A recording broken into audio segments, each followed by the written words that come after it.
Hello friends, welcome to the channel SSC Mitra. आज की video में हम nervous system and skeletal system के क्वेश्चन सॉल्व करेंगे।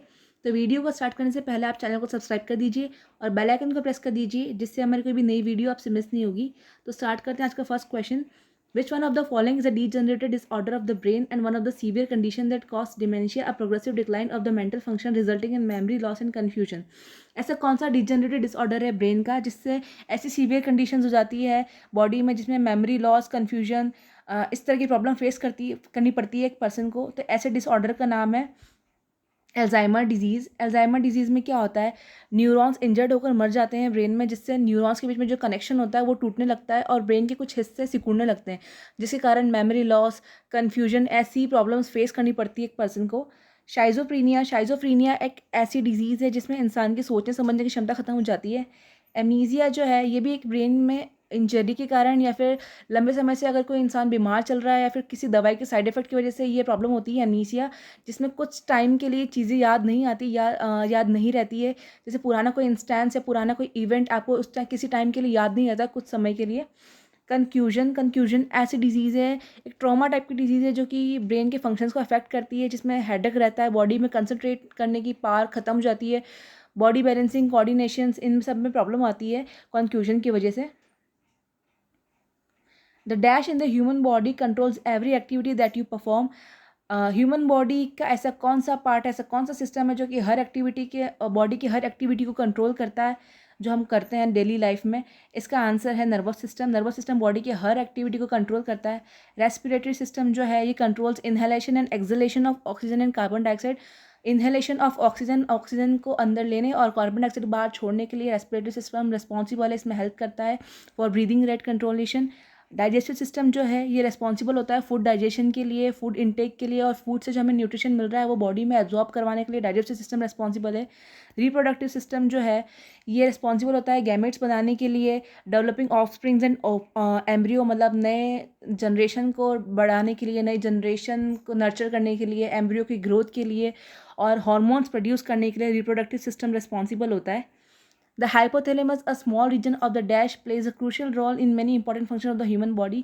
Hypothalamus किसका हिस्सा है जो कि बॉडी के बहुत ही क्रूशियल इंपॉर्टेंट फंक्शंस को रेगुलेट करने में हेल्प करता है? इसका आंसर है ब्रेन। हाइपोथैलेमस ब्रेन का हिस्सा है। हाइपोथैलेमस एक छोटा सा हिस्सा होता है ब्रेन का जो कि ब्रेन के बेस में पिट्यूटरी ग्लैंड के पास प्रेजेंट होता है। हाइपोथैलेमस ग्लैंड जो है वो बहुत ही इंपॉर्टेंट फंक्शंस प्ले करता है बॉडी के, जैसे कि हार्मोन्स, कुछ हार्मोन रिलीज करता है हाइपोथैलेमस, बॉडी टेम्परेचर को रेगुलेट करना, maintenance of daily activities like breathing, drinking, sleeping patterns, मतलब किस टाइम, एक पर्टिकुलर टाइम होता है हर इंसान का, उस टाइम भूख लगना, प्यास लगना, टाइम पे सोना, नींद आना, ये सब सारी फंक्शंस रेगुलेट करता है hypothalamus. Identify the largest muscle in the human body. Human body की सबसे लार्जेस्ट मसल कौन सी होती है? ये होती है ग्लूटियस मैक्सिमस। ग्लूटियस मैक्सिमस जो होती है वो बॉडी की सबसे लार्जेस्ट मसल होती है। ये जो मसल होती है ये ट्रंक रीजन में प्रेजेंट होती है। ट्रंक रीजन होता है नेक के नीचे से पूरा पेट तक का हिस्सा, ये ग्लूटियस मसल से बना होता है, मतलब ग्लूटियस मसल इसमें प्रेजेंट होती है, ग्लूटियस मैक्सिमस मसल। ये बहुत ही स्ट्रांग होती है और इसका फंक्शन होता है कि जो बॉडी का जो पोस्चर है ना उसको इरेक्ट स्ट्रेट रखना, सीधा रखना, और पोस्चर मेंटेन करने का काम होता है ग्लूटियस मैक्सिमम का, जो कि ट्रंक रीजन में प्रेजेंट होती है बॉडी के।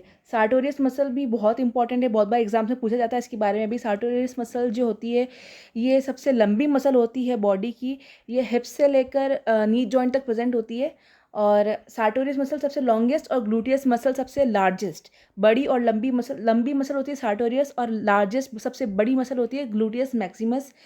इलियोप्सिस मसल जो होती है ये हिप जॉइंट के पास होती है, जो कि हिप जॉइंट को मूवमेंट में हेल्प करती है। और लेटिसिमस डॉर्सी मसल जो है ये भी एक चौड़ी और चपटी टाइप की मसल है, जो कि लोअर पोस्टीरियर थोरैक्स, मतलब अपने पीठ का जो आधा हिस्सा होता है नीचे वाला, वहाँ प्रेजेंट होती है, जो कि बॉडी को एक तरह से बैक को मजबूती देती है। और रेस्पिरेटरी एक्सेसरी मसल्स भी कहा जाता है इसको, लेटिसिमस डॉर्सी मसल को। Which part of the brain maintain posture and balance of the human body? Human body का पोस्चर और बैलेंस किस ब्रेन के पार्ट से मेंटेन होता है?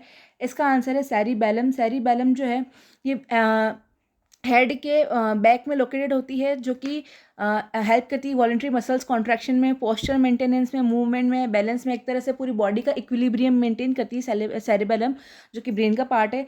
सेरिब्रम जो होता है, इसका क्या काम होता है, ये लार्जेस्ट पार्ट होता है ब्रेन का, और स्पीच में, judgment, thinking, reasoning skills, emotions, problem solving, learning, vision, hearing, touch, ये सारी प्रॉब्लम, सारी चीज़ों के लिए रिस्पॉन्सिबल होता है सेरिब्रम। ये सारी एक्टिविटीज़ जो भी है, इमोशंस, प्रॉब्लम, रीजनिंग स्किल्स, आपकी judgment skills, thinking, speech, touch, senses, सारी प्रॉब्लम, सारी एक्टिविटीज़ के लिए रिस्पॉन्सिबल होता है सेरिब्रम। और पॉन्स और मेड्यूला एक तरह से साथ फंक्शन करते हैं।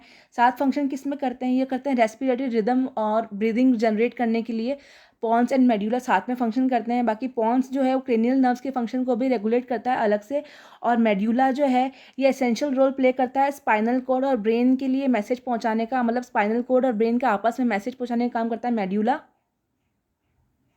Hypothalamus is a part of which organ of the human body.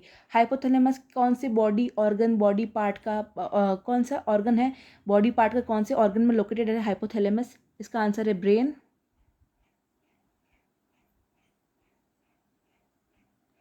Which organ is responsible for the activity and the hand-eye coordination in the human body? Hand-eye coordination क्या होता है, मतलब जो हमारी आंखें देख रही है, फिर हमारा हाथ उसी तरह फंक्शन कर रहा है कि नहीं, जैसे कि मैं जो पेंसिल उठानी है तो पहले आंखों ने पेंसिल देखी, फिर हाथ ने साथ में उसको उठाया, तो ये हैंड आई कोऑर्डिनेशन होता है, साथ में काम करना, जो देखना, जो आईज से जो इन्फॉर्मेशन मिल रही है, हमें ये चीज़ उठानी है, ये चीज़ लिखना है हमको पेंसिल से, हाथ से, तो वही ये हैंड आई कोऑर्डिनेशन कहलाता है। तो ये चीज़, ये फंक्शन कौन रेगुलेट करता है बॉडी का, इसका काम होता है ब्रेन में। ब्रेन में जो सेरिबेलम होता है ये इक्विलिब्रियम मेंटेन करता है, और हैंड आई कोऑर्डिनेशन के लिए यही रेस्पॉन्सिबल है, बैलेंसिंग का, मूवमेंट का, सेरिबेलम रेस्पॉन्सिबल होता है इन एक्टिविटीज़ का बॉडी का। Dendrites and axon are part of which cell? Dendrites and axon किस सेल के पार्ट है? ये पार्ट है न्यूरॉन के। डेंड्राइट एंड एक्सॉन जो होते हैं ये प्राइमरी कंपोनेंट होता है न्यूरॉन का। न्यूरॉन का फंक्शन होता है इन्फॉर्मेशन पहुंचाना नर्व सेल्स से नर्व सेल्स तक, मसल तक, ग्लैंड्स तक बॉडी में। Which of the following is not a part of the brain? इनमें से कौन सा ब्रेन का पार्ट नहीं है? पिन्ना। पिन्ना जो है ये ईयर का एक्सटर्नल पार्ट है, जो हमें कान की बाहर का हिस्सा दिखता है, इसको पिन्ना कहते हैं। ये ब्रेन का पार्ट नहीं है। बाकी तीनों मेड्यूला, पोन्स एंड थैलेमस, ये तीनों ही ब्रेन के पार्ट है। Which of the following terms is associated with the anatomy of human heart? इनमें से कौन सी टर्म ह्यूमन हार्ट से रिलेटेड है? ह्यूमन हार्ट में होती है वो ऐसी चीज़, ये होती है एओर्टा। एओर्टा जो होती है वो लार्जेस्ट ब्लड वेसल होती है बॉडी की। ये हार्ट की मेन आर्टरी होती है जो हार्ट से ऑक्सीजनेटेड ब्लड पूरी बॉडी में पहुंचाती है। बाकी तीनों जो है सेरिबेलम, मेड्यूला एंड सेरिब्रम, ये तीनों ही ब्रेन के हिस्से हैं, ब्रेन के पार्ट है। Which part of the brain is instrumental in making it possible for a person to perform activities such as picking up the pencil from the floor? Picking up the pencil from the floor is the example of hand-eye coordination in a human body. तो ये वाला जो part है, ये वाला function maintain करता है cerebellum. Cerebellum का फंक्शन वही होता है, hand eye coordination, equilibrium maintain करना, बॉडी के वॉलंटरी मसल्स को कॉन्ट्रैक्ट करवाना, पोस्चर मेंटेन करना, ये सारे काम है सेरिबेलम के। Which is the largest bone in the human body? Skeletal system का क्वेश्चन है। लार्जेस्ट बोन कौन सी होती है ह्यूमन बॉडी की? ह्यूमन बॉडी की लार्जेस्ट बोन होती है फीमर। फीमर जो है ये सबसे strongest, longest and hardest bone होती है बॉडी की। इसको थाई बोन भी बोलते हैं, जो कि हिप से लेकर नी तक प्रेजेंट होती है। इनकस, मेलियस एंड स्टेपिस, ये तीनों ही ईयर की बोन है, जिसमें इनकस जो है वो एनविल शेप की बोन होती है, और स्टेपिस होती है जो मिडल ईयर में प्रेजेंट होती है। Which is the smallest bone in the human body? Human body की सबसे छोटी बोन कौन सी है? सबसे छोटी बोन है स्टेपिस। सबसे लंबी, बड़ी और हार्डेस्ट बोन होती है फीमर। याद रखने वाली चीज़ है ये। इनकस, मेलियस और मेलियस ये भी ईयर की बोन है, मतलब इनकस, स्टेपिस एंड मेलियस ये तीनों ईयर बोन्स है। और मेटाटार्सल ये आपके पंजे में प्रेजेंट होती है, जो पैर का पंजा होता है उसमें मेटाटार्सल्स प्रेजेंट होती है, फिर आगे जाके वो टार्सल्स में चेंज होते हैं, मतलब जो फिंगर्स में जो बोन जो होती है उसको टार्सल्स बोलते हैं। Which of this bone is not a part of the human ear? इनमें से ऐसी कौन सी बोन है जो कि ह्यूमन ईयर का पार्ट नहीं है? इसका आंसर है फीमर। फीमर थाई बोन होती है, जो कि हिप से लेकर नी तक प्रेजेंट होती है, सबसे लंबी, हार्डेस्ट एंड स्ट्रॉन्गेस्ट बोन है। बार बार आ रहा है ये वाले आंसर, तो आपको याद कर लेना चाहिए। और मेलियस, स्टेपिस एंड इनकस, ये तीनों ही ईयर की बोन्स हैं। तो आज के लिए बस इतना ही, और वीडियो को आप फॉलो करते रहिए, चैनल को सब्सक्राइब कर दीजिए एंड प्लीज़ लाइक कर दीजिए वीडियो को। Thank you.